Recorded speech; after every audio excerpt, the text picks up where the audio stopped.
그중에서 첫 번째는 바로 이 원푸드 다이어트입니다. 나 저거 나올 줄 알았어. 이거 한참 유행했었지. 저는 저 하나하나씩 다 해봤고, 그리고 깡냉이 알아요? 깡냉이? 깡냉이 알죠. 깡냉이 다이어트, 깡냉이. 원푸드. 그것만 먹는 거야, 깡냉이. 강릉 이만한 거 들고 다니는 사람도 있어. 네, 그것도 해봤고, 저는 많이 해봤어요. 사실 이 원푸드 다이어트는 말씀 주신 것처럼 말 그대로 한 가지 식품만 하루에 섭취하는 총 칼로리의 한 70% 이상을 섭취하면서 맞아. 식단을 제한하는 그런 다이어트 방법이라고 보시면 됩니다.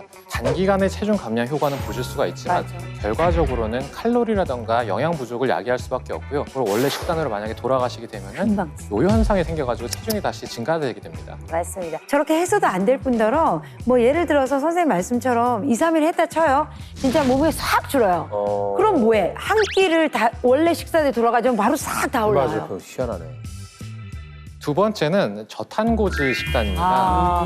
저것도 제 주변에서 진짜 많이 하시더라고요. 근데요, 다큐멘터리 같은 데에서도 소개됐고요. 맞아. 실제 성공한 사람들의 어떤 그 후의 이야기, 그러니까 10년째 저탄고지를 하고 있는 사람 막 이런 것까지 막 추적 관찰하고 막 이랬었는데. 이 저탄고지 식이요법은 실제로 체중 감량 효과가 상당히 있습니다. 하지만 일반적으로 체중 감량의 지속성이 생각보다 좀 낮은 편입니다.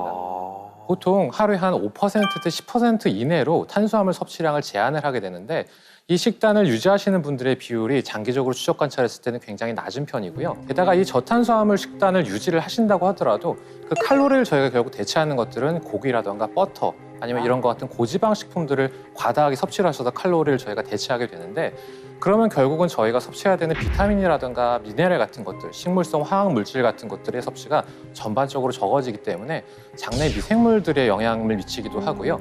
결국 체내 지방이 많아지면서 다양한 종류의 산화 스트레스가 발생할 수 있어서 다양한 종류의 건강에 위험을 줄 수가 있습니다. 제일 중요한 것 중에 하나가 장내세균이 없어지면 사람의 건강을 잃게 된다고 하더라고요. 근데 이거를 먹어서 내가 살을 뺄 수는 있을지언정 내 장내세균들이 유익균들이 싹 없어지고 그러면 안 불균형하게 되죠. 된다면 이건 병오죠. 그럼 최악의 다이어트 방법 마지막은 뭔가요? 마지막은 바로 유산소 위주의 운동입니다. 바로 유산소 위주의 운동입니다.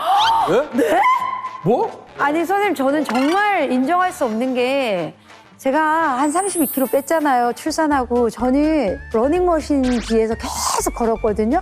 그리고 근력 운동은 하나도 안 했어요. 그때는. 지금은 제가 근력 운동을 하는데 이게 지금 잘못됐다는 거잖아요. 사실 다이어트 하시는 분들 지금 말씀 주셨던 것처럼 대부분 유산소 운동에 굉장히 집착을 하셔서 네. 열심히 칼로리를 태우려고 유산소 운동하시는 맞아요. 경우가 굉장히 네. 많습니다. 실제로 사실 이 유산소 운동들이나 다양한 종류의 운동들은요. 내가 체중을 감량하는 데에는 사실 그렇게 크게 도움이 되진 않습니다. 그럼요? 하루 종일 야, 이거 사용하는 의외다. 칼로리를 생각을 했을 때 사실 운동으로 저희가 소비하는 칼로리 자체의 비율은 하루 종일 사용하는 총 열량 중에서 굉장히 작은 부분만을 차지하고 있고요. 더더군다나 큰 문제는 사실 우리가 운동을 많이 하거나 활동을 많이 해서 칼로리를 소모를 하게 되면은 결과적으로 식욕이 증가하게 되어 있습니다. 엄청 증가해요. 맞아요. 그래서 단순 운동만으로는 저희가 체중을 감량할 수가 없습니다. 그러면 선생님 듣던 중 반가운 게 저 운동을 안 해도 되겠네요. 그런데 그렇지는 않습니다. 왜냐하면 어. 유산소 운동을 열심히 하시는 경우 실제 체중 자체나 체지방 자체가 당장 많이 빠진 것 같지는 않다고 하더라도 내장 지방들, 특히 지방간 같은 경우에는 굉장한 개선 효과가 있다는 것이 이미 여러 연구들을 통해서 입증된 바가 있습니다. 그러면 선생님 유산소 운동 말고 그러면 어떤 운동을 근력 하면 운동? 좋아요? 네, 가장 일반적으로 잘 알려져 있는 가장 효과가 좋은 운동은 사실 고강도의 인터벌 운동입니다.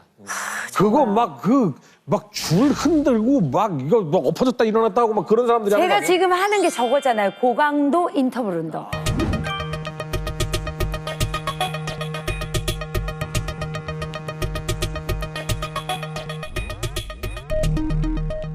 다만 이 고강도 인터벌 운동이라고 했을 때 일반적인 상황에서 나이가 좀 드신 분들 같은 경우에는 접근하기가 쉽지도 않고 어떻게 하는지도 사실 좀 알기가 어려운 분들이 그러니까. 계세요.